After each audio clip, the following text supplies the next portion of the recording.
పెళ్ళైన కొత్తల్లో అత్తాకోడల మధ్య జరిగిన సంభాషణ.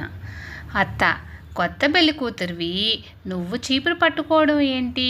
నేను లేనా తల్లి? కోడలు: అయ్యో పెద్దవారు, మీకెందుకు అత్తయ్యా? పెళ్ళి అయిన 1 సంవత్సరం తర్వాత.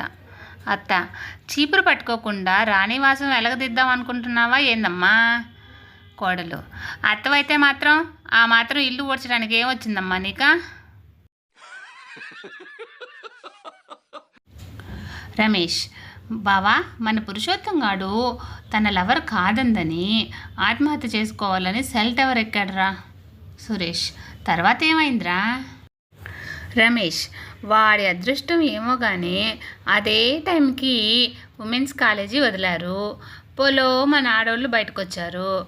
వెంటనే మనోడికి ఆలోచన వచ్చింది, ఇంతమంది ఆడోళ్ళు ఉండగా నేను ఆ అమ్మాయి వెంట ఎందుకు తిరగాలని దేనికిలే అని దిగిపోయాడురా. ఓ రోజు నేను ఇంటర్వ్యూకి వెళ్ళాను. 22లో నుండి 2 తీస్తే ఎంత అని అడిగారు.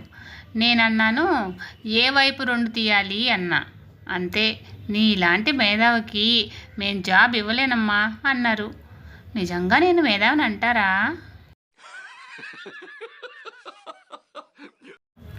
ఒక్క కాలేజీ ప్రొఫెసర్ విమానం ఎక్కి కూర్చున్నాడు. వెంటనే ఒక ప్రకటన వచ్చింది, ఈ విమానం పలానా కాలేజీ స్టూడెంట్స్ తయారు చేసిన కొత్త విమానం అని. దీన్ని ఇప్పుడే మొదటిసారి నడుపుతున్నాం అని. వెంటనే అందరూ గబగబా దిగిపోయారు. కానీ ప్రొఫెసర్ గారు దిగిపోలేదు. వెంటనే ప్రొఫెసర్ని ఎందుకు దిగిపోలేదు అని అడిగితే, మా స్టూడెంట్ గొప్పతనం, టాలెంట్ నాకు తెలియదా? విమానం కనీసం స్టార్ట్ కూడా కాదు, మళ్ళీ కింద మీద పడి అన్నీ చేసిన తర్వాతే రేపు కానీ బయలుదేరద్దు అన్నారు.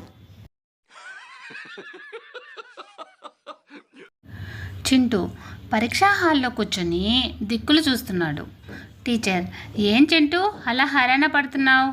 చింటూ ఏమీ జవాబు చెప్పకుండా సైలెంట్గా కూర్చున్నాడు. టీచర్: ఏంటి పెన్ను మర్చిపోయి వచ్చావా? మళ్ళీ సైలెంటే. టీచర్: ఏంటి రోల్ నెంబర్ కానీ మర్చిపోయావా? చింటూ: ఆగండి టీచర్, అసలే రేపటి పరీక్షా స్లిప్స్ పొరపాటున ఇవాళ తెచ్చి నేను బాధపడుతుంటే మీరు మీ ప్రశ్నలును. ఫ్రెండ్స్, ఇలాంటి మరిన్ని వీడియోస్ కోసం సన్ పాజిటివ్ థాట్స్ ఛానల్ను సబ్స్క్రైబ్ చేసుకొని సపోర్ట్ చేయండి. వీడియో నచ్చితే లైక్ చేసి షేర్ చేయండి.